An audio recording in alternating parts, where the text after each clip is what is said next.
राम राम। जय माँ भारती, जय हिंदुस्तान। आप सभी का मेरे YouTube चैनल सच से साक्षात्कार मुरारी मिश्रा में पुनः हार्दिक अभिनंदन एवं स्वागत है। आप सबसे मेरा निवेदन है कि आप लोकतंत्र के इस महान पर्व पर आप जरूर अपना मतों का उपयोग करेंगे, मतदान अवश्य करेंगे और भारी मतों से आप मतदान करेंगे ताकि लोकतंत्र को और मजबूत किया जा सके और अपने अधिकारों का प्रयोग किया जा सके। आप सब लगातार जिस प्रकार से मेरे चैनल को समर्थन सहयोग दे रहे हैं, आप सबसे विनती है कि कृपया आप आगे भी देते रहेंगे। देखिए, आज छत्तीसगढ़ की कोरबा अनारक्षित सीट का आकलन विश्लेषण करने का प्रयास करते हैं। देखिए, जब मैं शुरू में छत्तीसगढ़ की 11 लोकसभा के बारे में जब मैं बात कर रहा था, तो मेरे को लगता था कि कांकेर सीट भारतीय जनता पार्टी के लिए सबसे टफेस्ट सीट रहेगी कांकेर। लेकिन बाद में धीरे धीरे परिस्थितियां बदली, कांग्रेस के प्रत्याशी को साथ नहीं मिल पाया। आपके जैसे सुनने में आया कि सावित्री मंडावी जी जो भानु प्रतापपुर से दोबारा एमएलए बनी है कांग्रेस से, वो अपने बेटे के इलाज के लिए कोयम्बटूर चल दी। कांग्रेस के कार्यकर्ता नेता एक होकर काम नहीं कर पाए और वहीं भारतीय जनता पार्टी पूरा ताकत लगाकर काम करी। बड़े बड़े लोगों का, चाहे कोमल हुपेंडी जी हों आपके नेता, चाहे मंतूराम पवार जी हों, अन्य भी लोगों का भाजपा प्रवेश कराकर और पूरी ताकत से दमदारी से चुनाव लड़ी। अब मेरे को लगता यह है, जब चुनाव में 5-6 दिन, 4-5 दिन बचे हैं, तो मेरे को यह लगता है कि कोरबा शायद सबसे टफ सीट हो गई। क्या? शायद हो गई है। देखिए, यहाँ पे छत्तीसगढ़ के मंझे हुए नेता, शानदार नेता और जिनकी राजनीति में जबरदस्त पकड़ है, स्वर्गीय बिसाहू दास महंत के बेटे चरणदास महंत जी की जो पत्नी है ज्योत्सना महंत, जो वर्तमान में सांसद है, वो फिर से चुनाव लड़ रही है। ये पिछला चुनाव बहुत कम मार्जिन से दीपका क्षेत्र के, कोरबा क्षेत्र के नेता, आपके जो नगरीय निकाय के अध्यक्ष रह चुके थे ज्योतिनंद दुबे को 26,000 वोटों से हराए। बहुत कम मार्जिन से इस सीट में फैसला होता रहा है। देखिए आप, 26,000 से ज्योत्सना महंत जी जीती 2019 में। 2014 में बंसीलाल महतो जी चरणदास महंत जी को मात्र 4,000 वोट से हराए और 2009 में आपके महंत जी करुणा शुक्ला जी को चुनाव हराते हैं लगभग 16,000 वोट से। 2009 के पहले ये जांजगीर सीट थी जब करुणा शुक्ला जी महंत जी को हराती हैं 16-17 हजार वोटों से। वही 15,000, 20,000, 25,000 का अंतर अभी तक रहा है। लेकिन चूंकि ये सीट में महंत जी लड़ते हैं, इसलिए ये बड़ा रिस्क वाली सीट रहती है बीजेपी के लिए कि थोड़ी भी गलती सरोज पांडे जी लड़ रही भाजपा से, जो दुर्ग से विधायक रही, दुर्ग से सांसद रही, 2 बार दुर्ग से मेयर रही, लिम्का बुक ऑफ रिकॉर्ड में उनका नाम है, राष्ट्रीय उपाध्यक्ष हैं भाजपा के, कई स्टेट की प्रभारी रही और भारतीय जनता पार्टी के बड़े नेताओं में उनकी गिनती है। वो दुर्ग से जाकर कोरबा में चुनाव लड़ रही हैं। अगर आप कोरबा कटघोरा एरिया को आप मिनी भारत बोलोगे तो ये अतिशयोक्ति नहीं है। यहाँ पे हिंदुस्तान के, चाहे कोयला माइंस हो, बड़े बड़े वहां पे हसदेव बांगो बांध हो जो पंडित श्यामाचंद जी द्वारा स्थापित हो, विद्युत संयंत्र हो, काफी मात्रा में यहाँ बिजली का उत्पादन होता है। कुल मिलाकर ये एरिया मिनी भारत है जहाँ पे पूरे देश के लोग रहते हैं। क्या स्थिति है 8 सीट वाले इस लोकसभा में? आपको मैं बताऊं, इसमें कोरिया और बैकुंठपुर जो नई जिला बना है, आपका एमसीबी, मनेनगढ़, चिरमिरिया, बैकुंठपुर और पुराना कोरिया जिला की 3 सीट, भरतपुर, सोनहट, मनेनगढ़ और बैकुंठपुर। इन तीनों सीटों पे आज एमएलए भाजपा के हैं। मंत्री श्याम बिहारी जायसवाल जी भी भाजपा के हैं। देखिए आप, इस लोकसभा से 2 नेता मंत्री हैं, 2 विधायक मंत्री हैं। एक लखनलाल देवांगन जी जो कोरबा से जीते जयसिंह अग्रवाल को हराकर, और श्याम बिहारी जायसवाल जी जो जीते आपके कोरिया की एक सीट से, आपका मनेनगढ़ से, वो यहाँ से मंत्री हैं। ये दोनों की साख, ये दोनों की प्रतिष्ठा इस लोकसभा में लगी हुई है। लेकिन एक कड़ी फंसती है आपकी पालीताना खार, जहां पे गोंडवाना गणतंत्र पार्टी बहुत मजबूत है और उनके एमएलए हैं जो दादा हीरा सिंह मरकाम, जिनका मैं बहुत सम्मान करता हूं। मैं उनको विनम्र श्रद्धांजलि अर्पित करता हूं दादा हीरा सिंह मरकाम को, जो अपनी आदिवासी अस्मिता आदिवासी संस्कृति को लेकर लड़ते रहे।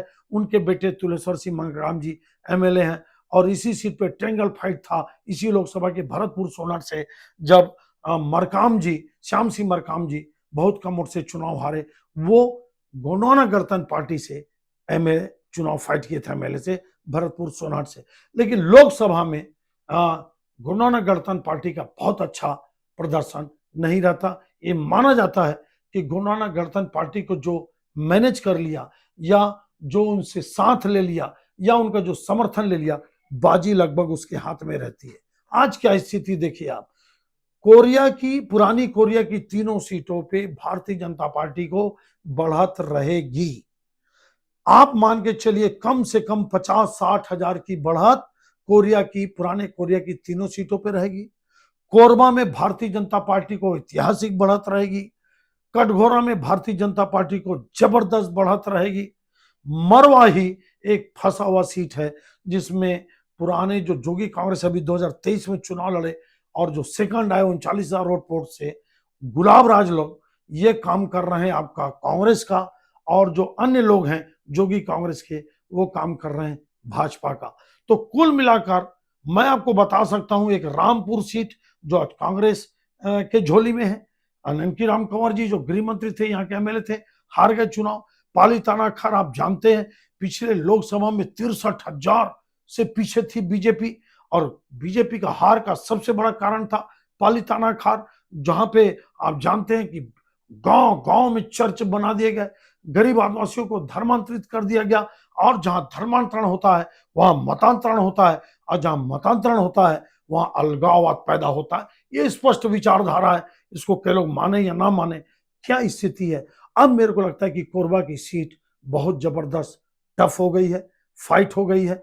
अगर सरोज पांडे जी थोड़ा भी हल्के में 4-5 दिन बचा है, थोड़ा भी लूज करी इस सीट को, तो चरणदास महंत जी जो लगातार 3-4 बार से इस क्षेत्र से लड़ रहे हैं, ये बाजी पलटने में माहिर। आपको एक घटना बताता हूं आपको मैं 2009 का।